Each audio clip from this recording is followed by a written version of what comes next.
ବନ୍ଧୁଗଣ ଆମେ ଆଜି ଆପଣମାନଙ୍କ ସହିତ ଏମିତି ରାଶିମାନଙ୍କ ବିଷୟରେ ସମ୍ପୂର୍ଣ୍ଣ ଭାବେ ଜାଣିବା ଯେଉଁମାନଙ୍କ ଉପରେ ମାତା ଲକ୍ଷ୍ମୀଙ୍କ ଆଶୀର୍ବାଦ ସବୁବେଳ ପାଇଁ ବନି ରହିଥାଏ। ତେବେ ଏମାନେ ଜୀବନରେ କେବେ ବି ଗରିବ ହୋଇନଥାନ୍ତି।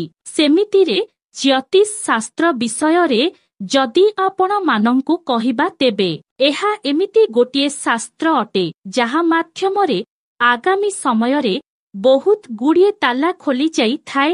ଆପଣମାନେ ଜାଣିଥିବେ ମନୁଷ୍ୟର ଜନ୍ମ ସହିତ ହିଁ ତା ସହିତ ଗୋଟିଏ ରାଶି ଯୋଡ଼ି ହୋଇଯାଏ। ସେମିତିରେ ଏଠାରେ ଅନ୍ତର୍ଭୁକ୍ତ ରହିଥିବା 12 ରାଶିମାନଙ୍କ ମଧ୍ୟରେ ହିଁ ସବୁ ମନୁଷ୍ୟ ଆସିଥାନ୍ତି।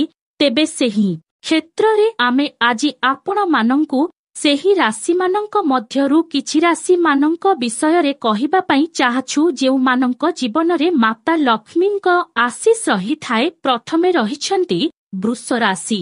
ଏହି ରାଶିର ମୁଖ୍ୟ ଶୁକ୍ର ଅଟନ୍ତି, ଯାହାର କାରଣରୁ ଏହି ରାଶିମାନଙ୍କ ଉପରେ ଶୁକ୍ର ଗ୍ରହର ସମ୍ପୂର୍ଣ୍ଣ ଭାବେ ପ୍ରଭାବ ରହିଥାଏ। ସବୁବେଳେ ଶୁକ୍ରକୁ ଧନ ବୈଭବ ଏବଂ ବଳକାରକର ମୁଖ୍ୟ ମନାଯାଏ। ତେବେ କେବଳ ଏଥିପାଇଁ ମାତା ଲକ୍ଷ୍ମୀ ବି ଏହି ରାଶି ଉପରେ ସବୁବେଳେ ବିଜେ ହୋଇଥାନ୍ତି।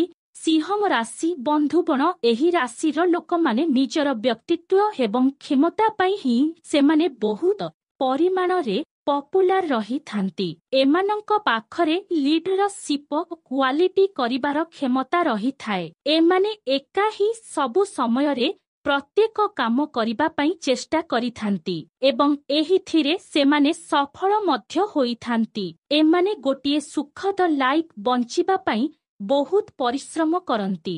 ବିଛା ରାଶି ବନ୍ଧୁଗଣ ଏମାନଙ୍କ ପାଖରେ ନିଜର ଭୌତିକ ଜୀବନ ପାଇବାର ବହୁତ ଆଶା ରହିଥିବା କାରଣରୁ ହିଁ ଏମାନେ ବହୁତ ପରିଶ୍ରମୀ ହୋଇଥାନ୍ତି। ଏମାନେ ବହୁତ ଧନୀ ହୋଇଥାନ୍ତି ତଥା ମାତା ଲକ୍ଷ୍ମୀଙ୍କର ବହୁତ ଆଶୀଷ ଏହି ରାଶିର ବ୍ୟକ୍ତି ବିଶେଷମାନଙ୍କ ଉପରେ ସମ୍ପୂର୍ଣ୍ଣ ଭାବେ ରହିଥାଏ। କୁମ୍ଭ ରାଶି ଏହି ରାଶିର ଲୋକମାନଙ୍କ ଉପରେ ମାତା ଲକ୍ଷ୍ମୀଙ୍କ ଆଶୀର୍ବାଦ ସବୁ ସମୟରେ ରହିଥାଏ।